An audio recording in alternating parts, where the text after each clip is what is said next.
తిరుచాన అంటే శ్రీకాంత, సిరుల తల్లి అయిన సాక్షాత్తు శ్రీ మహాలక్ష్మి. అందుకే తిరుచాన ఊరు అదే తిరుచానూరుగా మారింది. ఇది సుఖమహర్షి ఆశ్రమ ప్రాంతం. అందువల్లే ఈ ప్రదేశం శ్రీ సుకుని ఊరు తిరుచానూరుగా మారింది.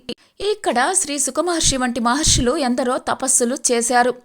సుఖమహర్షి తాత అయిన పరాశరుని తపోభూమి యోగమల్లవరం ఈ పక్కనే ఉంటుంది. పద్మ సరోవర తీరాన సాక్షాత్తు శ్రీ వెంకటేశ్వరుడు శ్రీ మహాలక్ష్మీదేవి అనుగ్రహం కోసం తీవ్రమైన తపస్సు చేశాడు. తత్ఫలితంగా మహాలక్ష్మి పద్మ సరోవరంలో సహస్ర దళాలు కలిగిన పద్మంలో అలివేలు మంగగా పద్మావతిగా ఆవిర్భవించింది. భృగు మహర్షి పరీక్ష వల్ల శ్రీదేవి వైకుంఠం నుంచి అలిగి భూమికి దిగివచ్చి కొల్హాపుర క్షేత్రంలో కొలువైంది. శ్రీ మహాలక్ష్మి కోసం శ్రీ వెంకటేశ్వర స్వామివారు తపస్సు చేసి ప్రార్థించారు. ఆ స్వామివారి కోరిక మేరకు ఇక్కడ స్వర్ణముఖి నదీ తీరంలోని సుఖమహర్షి ఆశ్రమ ప్రాంతాన పద్మ సరోవరంలో అలివేలు మంగగా ఆవిర్భవించింది. అలర్మేల్ మంగ అంటే పద్మం పైన ప్రకాశించే దివ్య వనిత అని అర్థం. అలర్మేల్ మంగగా అవతరించిన ఆ మహాలక్ష్మిని శ్రీ వెంకటేశ్వరుడు తన వక్షస్థలం పైన వ్యూహలక్ష్మిగా నిలుపుకొని వెంకటాచల క్షేత్రానికి తిరిగి వెళ్ళాడు. నారాయణవనం చక్రవర్తి అయిన ఆకాశరాజు కూతురు పద్మావతిని వెంకటేశ్వరుడు వివాహం చేసుకున్నాడు.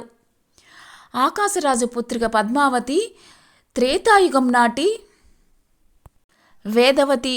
సీతాదేవికి బదులుగా లంకలో వేదవతి రావణుని చెరలో ఉన్నది.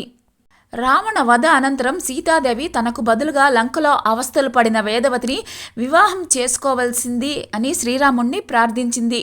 అప్పుడు శ్రీరాముడు ఏకపత్నీవతుడైనందువల్ల ప్రస్తుతం అది సాధ్యం కాదని, కలియుగంలో ఆకాశరాజు కూతురు పద్మావతిగా అవతరిస్తుందని, అప్పుడు ఆమెను వివాహం చేసుకుంటానని వరాన్ని ఇచ్చాడు. పద్మావతిని మోహించి వివాహం చేసుకున్నాడు. భూదేవి కోసం వరాహ అవతారాన్ని ధరించాడు. ఈ విధంగా జగన్మాత అలివేలు మంగమ్మ అనుగ్రహం కోసం సాక్షాత్తు శ్రీమన్నారాయణుడే అనేక విధాలా పరితపించి ప్రార్థించాడు. మరి సామాన్య భక్తులు మానవులు అమ్మ అనుగ్రహం కోసం, కరుణ కోసం ఎంతటి భక్తిని ప్రదర్శించాలో, కీర్తించాలో.